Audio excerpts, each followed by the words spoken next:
Welcome back, listeners, to a brand new episode of The New Standard.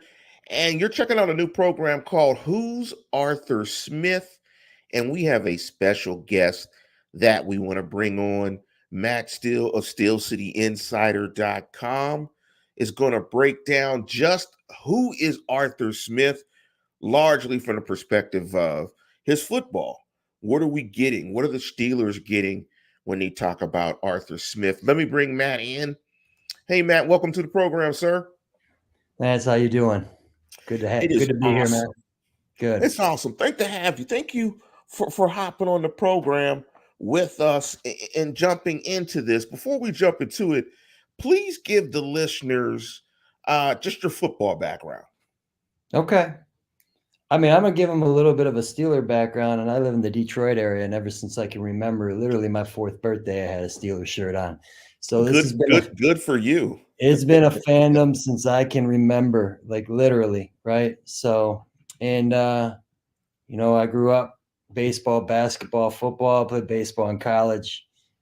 Football was my first love affair, though. When I was graduating high school, I wasn't big enough to move on into that sport, so I chose baseball. And I'm a student of the game, right? So, and plus, I've been teaching and coaching, and I've coached football, junior high, high school level. Talk to coaches all the time on those levels, and I just love the game. So, and I've always been watching it from a perspective of like, what's the best way to do it? And how can my Steelers win a Super Bowl? What are championship teams doing that my Steelers are not doing? And then you evolve your identity in terms of like how you want to see the game played. And so that, just in a nutshell, if I can just not get too far off the rails and talking about it, is what I do. But as a coach, teaching and coaching and training athletes is what I've been doing since my early 20s. It's just coaching is what I do. It's my profession. So I mix it in with the football knowledge, right? And you look 23, so And I'm I'm a, 48, man. I was I'm a, running sprints this morning. I got in that cold tub this morning. I teach health, man. So like, and I'll show you at some point, somebody like, because I can still move. That's my passion, right? It's like athletic movement and teaching it and sort of living it. It's quite a journey and a level of knowledge that I've acquired in doing this stuff. So That's awesome. Thank you for that. And uh, I have some friends that are Detroit Lion fans who I have still not talked to after the defeat to the 49ers. I'm yeah, giving them time as you to should. kind of, yes, I mean, I normally I would have called and would have made a bunch of jokes, but Yeah. it, Well, hey, I never knew I had a little bit of Lions in me. I have every Detroit sport. I'm a University of Michigan fan. Don't tell my father-in-law, but I used to sort of root for Michigan State too because I wanted to see the state do well. They were my second team when I was a kid. But like, I'm watching the Lions and I want them to win. I got the dads around me and I want to see them have the joy that I've experienced with the Steelers. And watching that thing just, Dan Campbell being allergic to kicking a field goal and not knowing how to manage the clock. I know what 108-1 looks like from Bill Cowher. And damn it, feed David Montgomery the ball. And they're not stopping them, and you're just stopping yourselves. And it was frustrating. I was frustrated the next day, but I was also happy I wasn't a Lions fan truly, because I don't know how I could get over that one. They let just me just handed it. let me just say this. My wife is from San Francisco. Okay. And so it's happy wife, happy life. Yeah. She was very nervous at halftime, quite upset. I kind of just ran to a different part of the house. But I am happy that her 49ers are going to the Super Bowl. But let's switch real quick. Yeah. What Yeah. was your thought on the hire? And was Arthur Smith your first choice? If not, who was your first choice? He was my second choice to Clint Kubiak, but I tell you what, after reconsidering, he would be my first choice. The reason why I had him a little bit down, I was concerned about the Atlanta stuff. I didn't like the pistol stuff, too much shotgun out of first and second down, but they didn't have the quarterbacks, and maybe Ritter couldn't get under center. I don't know, but you take me back to 2020, and he was my number one. because that is the style of football that I've been writing about and preaching for 10 years, trying to put that word out there that let's get back to Steeler football and let's support the quarterback and let's build from the trenches and let's get downhill, run play action off of it. The Steelers have not been able to get the free. And if your wife's a 49ers fan, she knows, man, there's guys running wide open yards after the catch from Absolutely. well-designed routes. And the Steelers have not had that forever. And so Arthur Smith provides that. We got to make it easier on the quarterback. And, I just think too, I don't know what it is. I don't know if it's money, TV, if it's college football, if it's the Tom Brady effect from 2007 and everybody's got to go pass happy, but there's too much pressure put on the quarterback. And I think average guys can win multiple championships if you build it around them. And for the Steelers, give me a top 5 defense, a top 3 defense, a very good offensive line, a play action game. Let's get them in the 2-minute drills. Let's have some good third down receivers that we can move the chains on third downs, and I think you can win that way. It's interesting that you say that because just from looking at it from afar, I think a lot of franchises and fans are afraid of the moniker game manager. I Oh, think absolutely. I think that moniker of game manager and just what that is affects how a lot of fan bases and ownership groups uh, look at the quarterback position and Mm-hmm. look at scheme and how scheme should help a quarterback. But let me ask you this, just as Mm-hmm. a frame of reference, Mm-hmm. because a lot of fans, when they look at offenses, they'll go Shanahan tree, they'll go Reed tree, so on and so forth. How would you describe Arthur Smith's offense? Use an adjective to describe it when you think of it, and kind of where does he fit from a philosophical standpoint if a fan were to think of a tree? Matt LaFleur wanted to take him. He was in Tennessee, wanted to take him to Green Bay. I think there's a strong connection to that Shanahan, tree there, Kubiak, however you want to call it. And I think Jim Wexel brought up this point about Mike Mularkey. I think said it, and if it's true, and Mularkey said that, it's best, exotic smash mouth, and that's what I want. That's what we Oh, want. that's We a want great. to be able to run, yeah, run the ball downhill, and then move that line of scrimmage, and then run that exotic play action game off of it, where you're getting the yards after the catch, the wide open receivers, making it easier on the quarterback, but you're doing the crossing routes and then the vertical routes where they catch it on the move. In the last 10, 15 years, how many times do we see the Steelers receivers catch the ball in a standstill with their back turned to the end zone? They're not catching the ball on the move. It just was never well designed. It put all the pressure on the quarterback. And so, I'm thinking, modern day smash mouth, exotic smash mouth, however you want to call it. And I think it is better in this sense than, let's say, the LaFleur, McVay, Shanahan, because I'd rather have 2 tight ends. It's Pittsburgh. It's cold weather. So if 2 tight ends and 21 personnel is going to get back into the equation along with 3 wide receivers, I'm all for it. Because you look at the splits for Arthur Smith, he was kind of like, 20%, just over 20% with 21 personnel, maybe like 30% with 3 wide receivers and 25-30 with, so it was a nice mix of 11, 12, and 21. And that's balance. Let me I ask like you that. this before we get into the specifics of that. Do you think Connor Hayward could be the use check, or if they went to 13 personnel, could he be that type of guy? Because I know that in looking a little bit at Arthur Smith, they ran some 13 as well. Could Yeah. he be a guy that could fit? Or do you think when you look at their tight end room, that room is good enough to kind of play in his scheme? I think he needs to move the fullback. Now, fullback is used a little bit differently, more as an H, but you see use check, and he's used more closer to the line of scrimmage a lot, and they'll call it 21 personnel. Uh, and he did a pretty good job. Hayward did a blocking last year, but I would like to see him in the backfield more lined up as a traditional or maybe offset eye fullback. Now he need to put a little bit more size on. I think what we want that big line up front, and I think what is missing is that 6'3", 250-pound H back type player. Pruitt, is it? I forgot his first name. He's followed Smith around from Tennessee. He was in Atlanta. He's kind of an H back he's a free agent that might come on a veteran minimum. But I'm kind of looking at, and I don't know if it fits the equation of Jonnu Smith going to get released more than likely by Atlanta.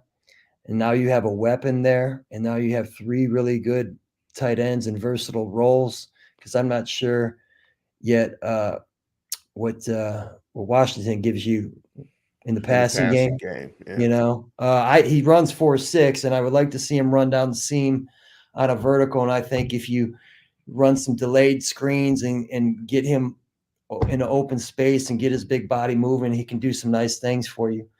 But it just gives you another dimension if they're able to add a guy like Smith. Smith didn't have a lot of success in New England, and I'm not sure he's going to have success somewhere else. And maybe he wants to follow Smith. I don't know. It seems sort of unlikely, and Pruitt might be more of an answer. But to go back to your original, I think they need a little bit more size there as they're pushing that line of scrimmage. And that's Let me just, yeah. let me give you some numbers here. Let me give you some numbers Mhm. because you mentioned Tennessee, and when I looked at Arthur Smith, I'm focusing, and I was listening to you when you were talking about coaching to introduce yourself, and from my brief stint, I coached varsity sports for about 3 seasons, and I recognized very early that there's a difference between being a coordinator or a position coach and a head coach. And so I'm looking at some of his performance more so in 2019 and 2020 when I look at Arthur Smith. Let me give you a couple of numbers from 2020 Yeah. because they were outstanding. They averaged 29.6. Their offensive DVOA was ranked fifth. Mm-hmm. Their run DVOA was fifth. Mm-hmm. Their yards, if I'm looking here, yards per attempt was 7.1. They averaged 5 yards a carry, ran it about Mm-hmm. 51% of the time. High success rate in terms of Right. their offense at 51%, which was first. Dropback EPA was third. Dropback Yep. success rate EPA was third.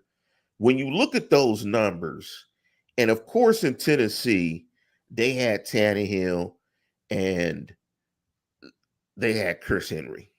They Right. had King Henry. Could you see some of, first of all, does the personnel match? Do you think it matches what they want to do? Do you think we'll see a similar type approach in Pittsburgh?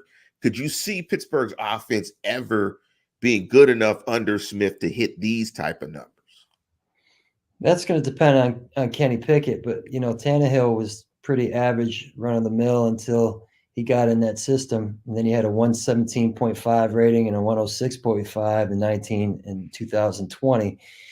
And I'm saying let's get Kenny to 100 passer rating somehow, and I think the system allows him to do that. Najee Harris fits perfect for what they were doing with Derrick Henry. Now, if you look at Derrick Henry's first 3 years, they were pretty ordinary.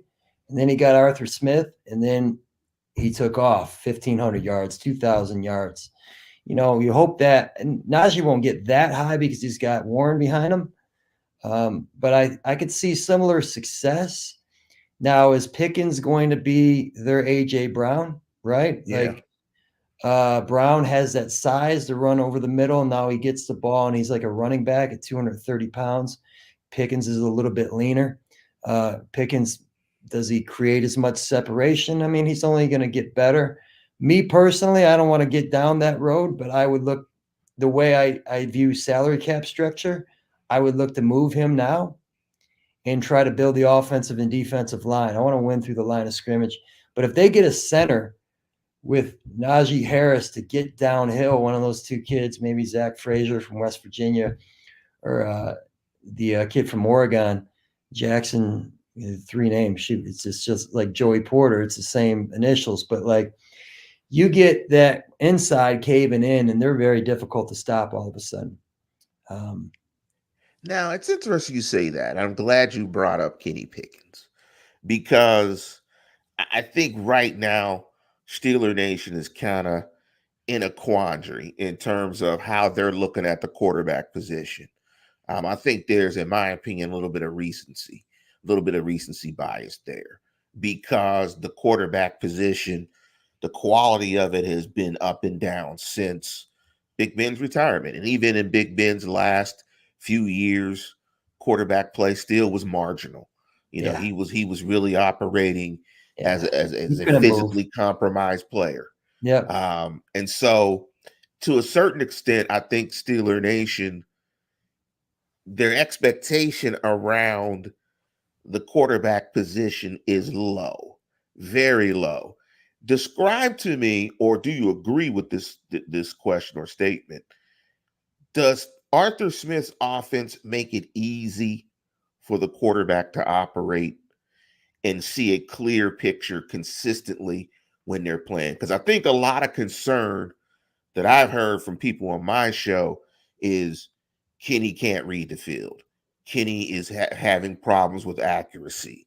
Kenny plays like a player who's kind of stuck. I mean, we'll find out, right? Because Marcus Mariota didn't have success, and then they replaced him with Tannehill, and Tannehill flourished. So this allows you to find out about Kenny and what can he be a Tannehill, maybe even a little bit better, because I think he might be a little bit more mentally resilient, let's say, than Tannehill. But I mean, I think the thing about Kenny, he can be average, and average can win you championships, and he might be able to get you top 10. Here's what I see that I like. He doesn't turn the ball over much. I know I'm not talking about necessarily the afraid to throw over the middle, and I don't even think that was the issue, but he doesn't fumble. He didn't fumble one time. He had 2 fumbles last year, one reaching the ball out of bounds and 2 on a snap that Mason Cole, was on, and he bobbled it a little bit, and that was his 2 fumbles. So he doesn't take hits in the pocket where he fumbles. And then so he protects the ball, because those quarterbacks that just throw 2 or 3 balls a game that you're saying, what are you doing? And you're throwing it to Yeah, the other yeah. team, and you're a backup. And he's not that. And he's only in year 2. And then he's clutch at the end of games, to come back in some of those games. And some of them are pressure games. I mean, you want to win the Franco Harris game, and he did that. And it was cold, and he's cutting through that cold weather. And then here's what I saw last year. Second play of the game against Arizona. He gets under center, 2nd and 2, runs play action, throws a 38-yard dart in stride to Pickens. He can throw the play action, the ball. Then against the Raiders, same thing. They finally run a play action over the middle. He hits it, and then they run it. They stay balanced. He hits a play action again to Freiermuth for a touchdown, and you say, all right, he can do that. And then last year, when they went 7 and 2, he's 50% on third downs when they got under center, and they limited his reads. Okay. Yes, because he gets skittish. You put him in the gun, and now the game starts scrambling, and now he starts running left instead of staying in the pocket. But if you lead with the run, lead with play action, what does San Francisco do? Ask their quarterback to make 5 to 7 difficult throws a game. And then now you get them in third down, and then here's your third down package, buddy. And this is what you expect to see out of this defense. And we're going to run this on third down. And then you simplify it for him on 2-minute drills and third downs. And then I think he can grow organically. I do. He's young, but he's not. Everybody thinks that, Stroud comes in or Ben comes in and everybody's got to be it day one. It doesn't work that No, way. Look at yeah. Jordan Love, So it takes time sometimes, and I'm willing to give that kid time because of some of the things that he's already shown us. Which Here's is, the thing that yeah. I've said on the show, and I've been ripped for this because I've had a lot of fans talk about Mason Rudolph being the bridge guy. Mhm. And I've made jokes that a bridge to where, like a bridge, you got to get a bridge connects 2 points. I don't know where this bridge is taking me. It's a Mhm. bridge to no return. Like, because when I look at it, I'm saying, okay, they've had Mason Rudolph for almost 5 seasons. You know what you have. It's not impossible that someone, a quality professional, can have a good streak. You can get into a rhythm. You can play a couple of good games and have a good streak. But now And I think it really happens in Steeler Nation because of where the quarterback play has been. Those 3 games, I think they've been taken to the point where he's the next Joe Burrow. Like he's our next guy. He's our bridge guy. He's going to get us to.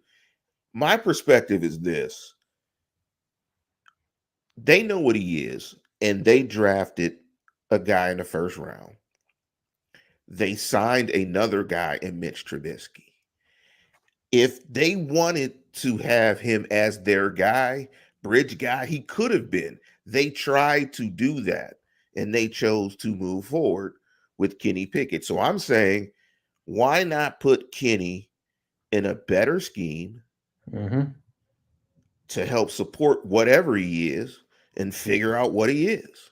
Instead of, in my opinion, it would be taking a step back, starting Mason, and starting this whole process over. Why don't you see ultimately what you have in Kenny Pickett as a player? Do I sound crazy? No, I think that's a lot of what they're going to do.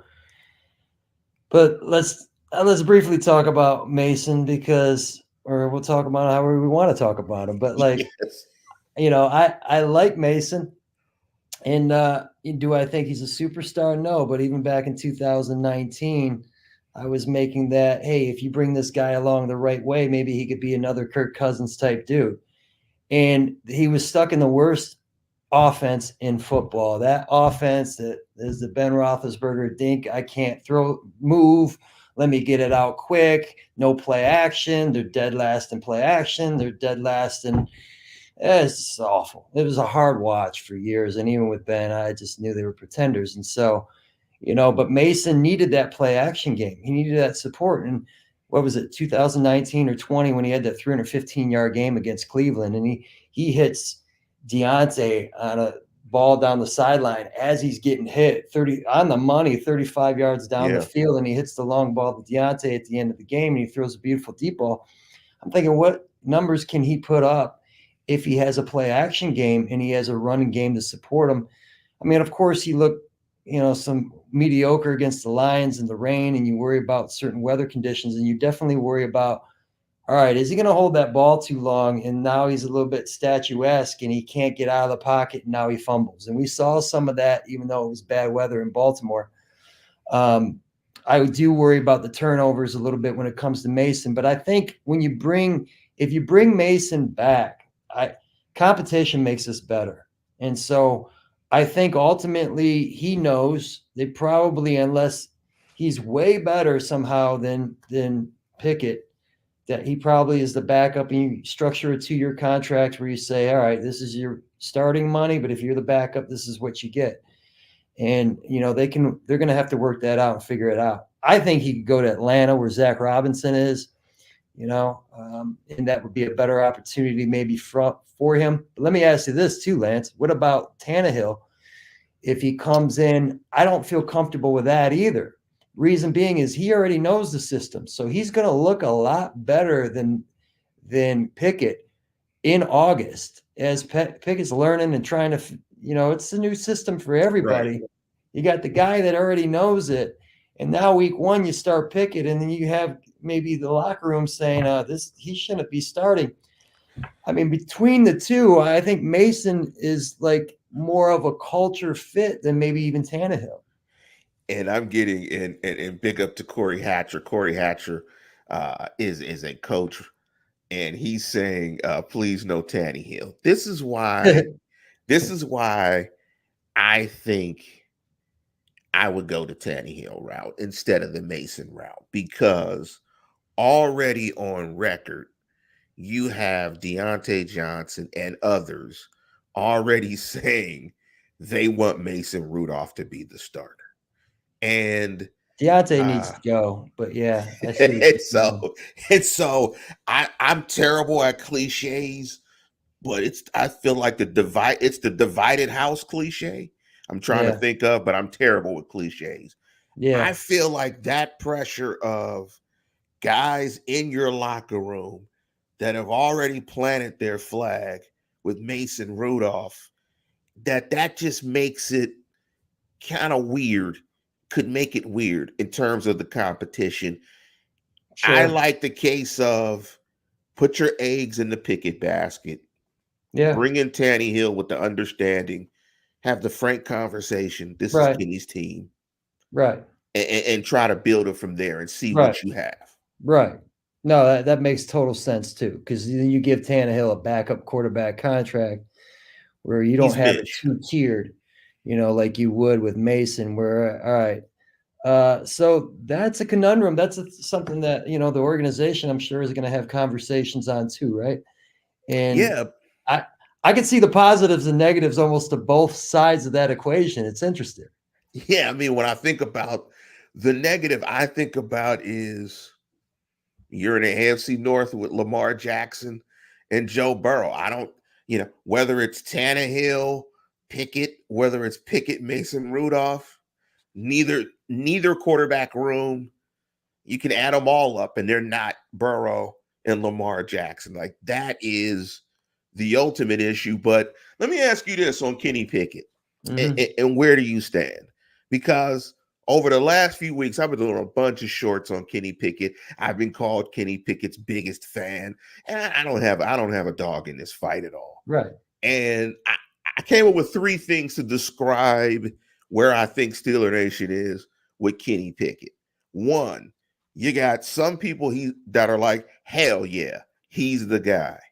You got some people that's, he's mid. And you got some people that say, he's not it, man. He's not the guy. Where are you if I were to give you these three in terms of Kenny Pickett? He's mid. Maybe I think he can elevate to slightly above that, but mid. Jimmy Garoppolo was knocking on the doorstep of a Super Bowl, and if Mahomes doesn't make an incredible 3rd and 13 throw, he's a champion. And the right guard that was getting killed by Chris Jones, if they would have had somebody adequate, they win that too. I just think that Kenny could grow into. I think his ceiling could be top 8 to 10. He's not going to be an elite quarterback. He just doesn't have. But to me, he doesn't have like the elite skills or arm strength or anything like that. He's not overly dynamic athletically, but he's a very good athlete. He can throw on the run, go to his right or left. He's tough. Like I said, he protects the ball. So I think to me, he's the perfect system quarterback. And that's really what I've wanted for a long time because it's been a hard watching the Steelers play the last 10, 15 years. I'll be honest with you. Like I've been watching it and I've been writing about it saying this isn't going to work. And I've been pretty detached with just letting it play out and knowing that this is not a championship. Even when they started off 11-0, I'm like, they're going to lose in the first round. And you could see it dipping because they're just not balanced. We know what that looks like, man. In Right. 2004 and 2005 taught me a hell of a lot. I know what 26-4, I know what a running game with an elite quarterback looks like.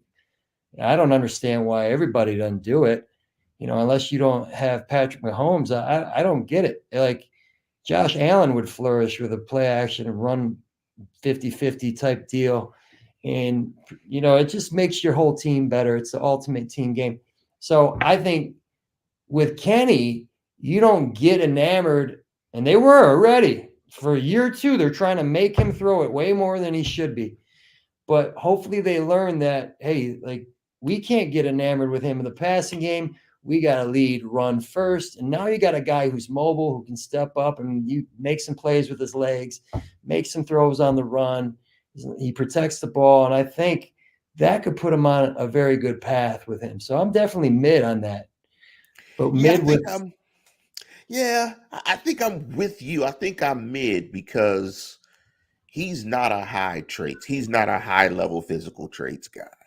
However, he's not a low traits guy either. He's kind right. of just, and as Corey would describe him, he's kind of mid. He's a mid traits guy. He runs, he kind of gets out of the pocket okay.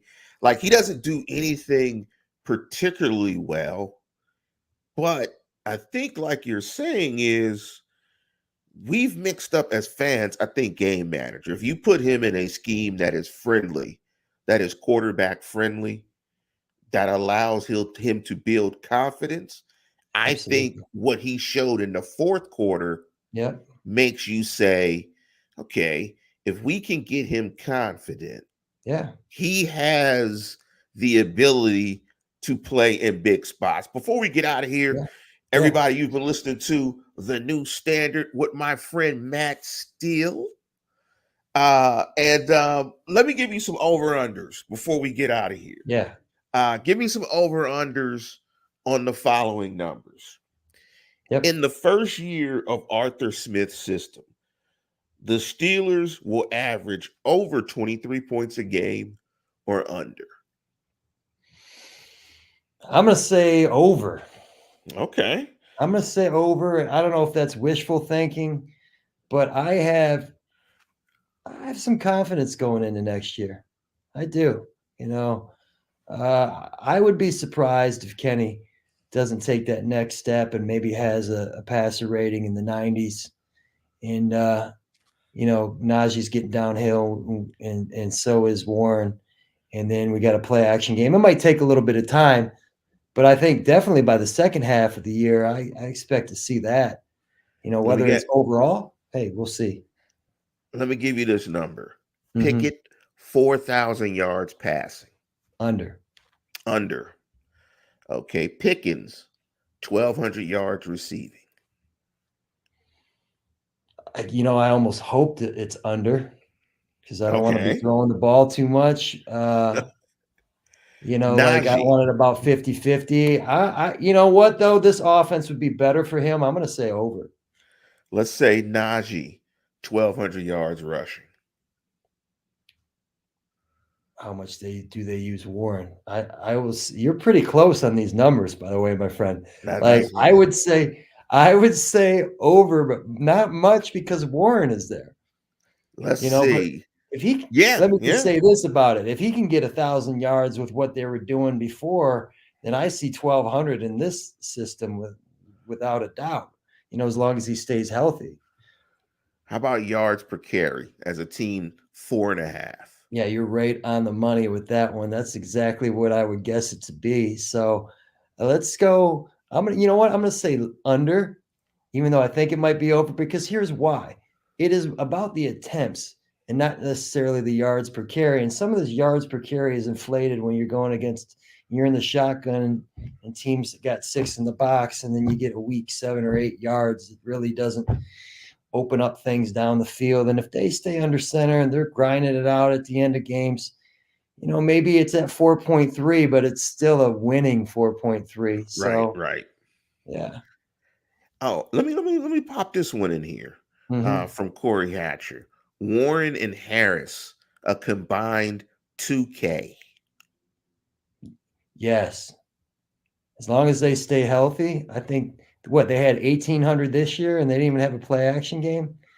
So, and then I think the line is going to get better.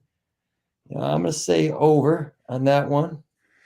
And the last one I want to ask you, Steelers win a playoff game this year. Ooh. Yeah, if this is what I've been asking for I don't know how many years, and we're finally, I think, getting it. If they give us the Atlanta version of Smith, I'm gonna be pulling my hair out again, So, but if it's what I'm thinking it is, absolutely, I think this can be done. And I'll say yes because I mean they've been knocking on the door anyway. Mike Tomlin gets his teams ready to play, and they play hard for him, and they got some really good pieces along the defense. I think they'll just to keep it short because I could talk about this for 10 minutes. I'll say yes, they're going to get one. I Yeah. think Steeler Nation would be happy with one because it's been a while. It's been a while since 2016, and I'm pleased. Let me ask you another one. Yeah. While I got you one, let me jump into Dennis writes, Pat Fryermuth over or under 7 touchdowns. That's a good question. They should utilize him more in the middle of the field and in the red zone. How many touchdown passes if he's going to get if you're running it down their throat and they can't stop it. I'm gonna still say under. That's a lot for a tight end. Yeah, I'm going to say under as well. Let me ask Yeah, you one last one when it comes yeah, to touchdown passes. Kenny Pickett, 17 touchdown passes, plus or minus. over. Over. Okay. Because touchdown passes are, I went to 17 because touchdown passes are kind of on the downside over the last few years. I didn't want to put it at 20 and No, put I too get much it. pressure. Yeah, I know. And the thing is, man, the question I have is how close can he get to 100 passer rating, right? Yeah. And it's like, all right, if you average 8 yards a pass attempt and you have 3 touchdown passes and 1 interception, let's say you combine that over the course of 2 weeks, it's right around 100, And in this system where Tannehill averaged 9.6 the first year and about I think it was Yeah. 8 yards a pass attempt the second year, and he had 33 touchdowns and 7 interceptions year 2. Okay, if Kenny can do 25 touchdowns and 24 and 6 or something like that, some type of ratio like that, I think it's doable in that system because I've been watching a lot of highlights of that and some breakdowns, and man, there's some guys running wide open. So I It's think he going to takes be that step. interesting.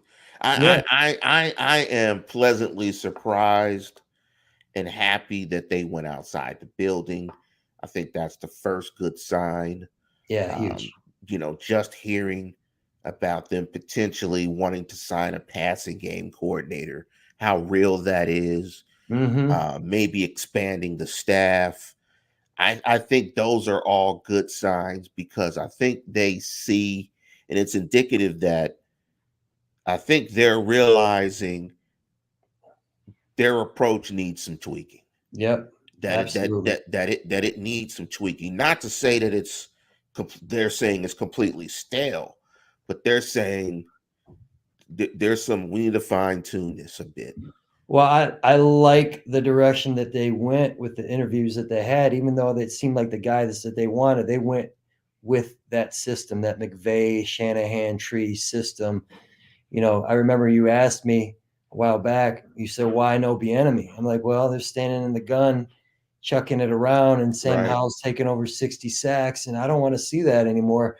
They got to run first, run play action, and they went in that direction. And in every single other hire from an offensive coordinator standpoint from other teams, I'm so thankful. Did you imagine? I mean, Ken Dorsey in Cleveland, what are they doing? So there was just so many bad hires that I thought like this was the best scenario to work out for us.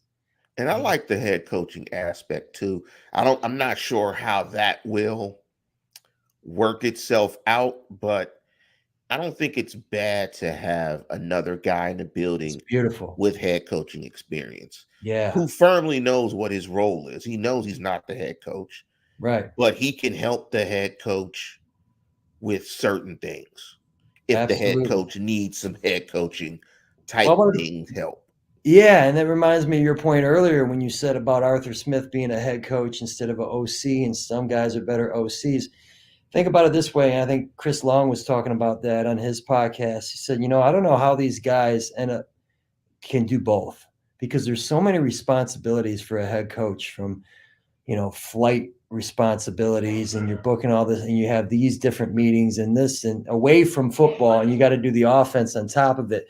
So when it comes to Atlanta, and I think, well, Dave Ragone was the offensive coordinator and Arthur Smith was calling plays. Is it possible that Ragone was primarily designing the game plan and Arthur Smith is calling the plays from there?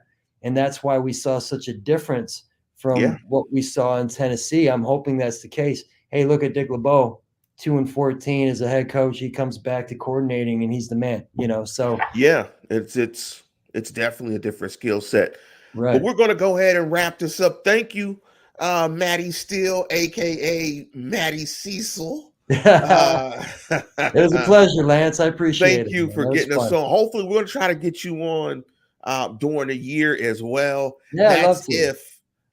That's if hopefully that Mason Rudolph does not start, because I have said that's the end of my podcast. I'm done. I've already said it. I'm done. That's I'll just that's watch from hilarious. afar. I'll That's just watch. I'll hilarious. just. I'm done. I'll just watch from afar. I suffered through too much of this, and Cliff Stoughton, and Kent Graham, and all these Yeah, other guys. I can't. I yeah, can't take it anymore. I'm getting a little bit too old. yeah, That I'm just going to exit stage right. But thank you. I want to get you on definitely as this starts to unfold and we start to see some of these moves.